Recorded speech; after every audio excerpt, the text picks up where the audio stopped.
ঈদের দ্বিতীয় দিনে ফাঁকা রাজধানী, অনেকে ঢাকা ছাড়ছেন। কিছুটা ভিড় ভোগান্তি এড়িয়ে স্বস্তিতে বাড়ি যেতে ঈদের পরদিন যাত্রা করেন অনেকেই। রাজধানীর কমলাপুর রেল স্টেশনে আছেন সহকর্মী ইউসুফ ভুঁইয়া, সরাসরি যোগ দিচ্ছেন তিনি। ইউসুফ, ঈদের পরদিন ট্রেনে যাত্রীদের চাপ কেমন দেখছেন, জানাবেন। অতসী, আপনাদের সবাইকে ঈদ উল ফিতরের শুভেচ্ছা এবং আপনার মাধ্যমে দেশ টেলিভিশন যারা দেখছেন তাদেরকেও ঈদ উল ফিতরের অনেক অনেক শুভেচ্ছা। আপনাদেরকে জানিয়ে রাখি, ঈদের পরবর্তী দিন কিন্তু এখনো ঘরমুখী মানুষ কিন্তু বাড়িতে যাচ্ছে এবং আপনি জানেন যে ঈদের আগ মুহূর্তে যেহেতু বেশ ভোগান্তি পোহাতে হয় অনেককে এবং অনেকে শেষ পর্যন্ত বাড়ি যাননি যারা, তারা কিন্তু ঈদ আনন্দ ভাগাভাগি করতে কিন্তু ইতিমধ্যে ঢাকা ছাড়ছেন এবং সকাল থেকে কমলাপুর রেল স্টেশন থেকে বেশ কয়েকটি ট্রেন ছেড়ে গিয়েছে। আমরা দেখেছি সেই ট্রেনগুলোতে যারা গিয়েছেন তারা বলছিলেন যে যেহেতু ঈদের আগ মুহূর্তে তারা বাড়িতে যাননি, তারা এখন ঘরমুখী মানুষ তারা যাচ্ছেন তাদের পরিবারের সঙ্গে ঈদ আনন্দ ভাগাভাগি করতে এবং এই ভাগাভাগি করার প্রধান কারণ হিসেবে তারা দেখাচ্ছেন যেহেতু জানেন যে সরকারি ছুটি ছিল 17 মার্চ থেকে আগামীকাল পর্যন্ত এবং এই 23 তারিখ পর্যন্ত, সেই জায়গা থেকে তারা এই শেষ মুহূর্তে নিজেরা বাড়ি যাচ্ছেন। যেহেতু অনেকে আবার ঢাকায়ও ফিরছেন, যারা বাড়ি ফিরছেন তারা বলছিলেন যেহেতু শেষ পর্যন্ত তারা যেতে পারেননি, তারা এখন বাড়ি যাবেন, পরিবারের সঙ্গে ঈদের যে আনন্দ রয়েছে সে আনন্দ ভাগাভাগি করবেন।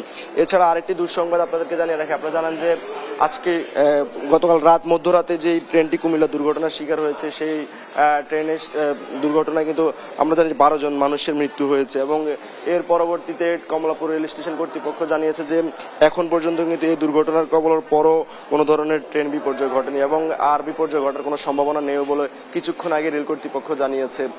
ঢাকা থেকে গন্তব্যের উদ্দেশ্যে যারা যাচ্ছেন তারা কোনো ধরনের ভোগান্তি ছাড়াই যাচ্ছেন। তবে অন্য দিনের তুলনায় আজকে কিন্তু গতকাল এবং গত পরশু দিনের তুলনায় আজকে কিন্তু বেশ ভালোই ভিড় দেখা যাচ্ছে এবং তারা পরিবারের সঙ্গে ঈদ আনন্দ ভাগাভাগি করতে যাচ্ছেন।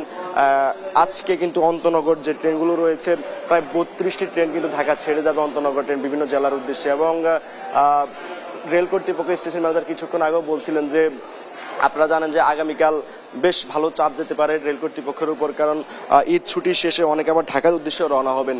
যারা ঢাকার উদ্দেশ্যে রওনা হবেন ইতিমধ্যেই অনেকে আবার আসতেও শুরু করেছেন, তবে আজকে যে পরিমাণে আসছেন তার থেকে কিন্তু বেশি মানুষ ঢাকার উদ্দেশ্যে, ঢাকা ছেড়ে বিভিন্ন গ্রামের উদ্দেশ্যে রওনা হচ্ছেন।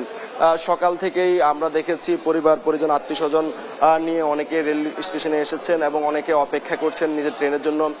সকাল থেকে এ পর্যন্ত চট্টগ্রাম অভিমুখী 2টি অন্তনগর ট্রেন ছিল, সেই 2টি ট্রেন কিন্তু বোঝাই করে গিয়েছে এবং সেই ট্রেনগুলোতে পরিবারের সঙ্গে আনন্দ ভাগাভাগি করতে কিন্তু তারা বেশিরভাগই কিন্তু এমন যাত্রী পেয়েছি আমরা। তো সকাল থেকে বলা চলে এখন পর্যন্ত শুধুমাত্র ট্রেন নয়,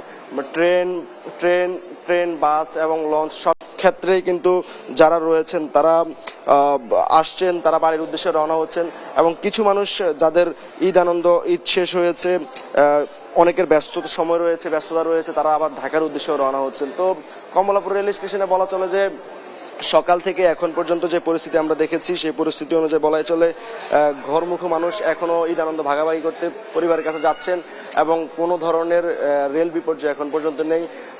অপেক্ষা করতে হবে বিকাল পর্যন্ত আসলে কোনো ধরনের বিপর্যয় হয় কিনা, তবে রেল কর্তৃপক্ষ বলেছে কোনো ধরনের বিপর্যয় হওয়ার সম্ভাবনা নেই এবং বাড়িতে মানুষ যাচ্ছেন তাদের ঈদ আনন্দ ভাগাভাগি করতে।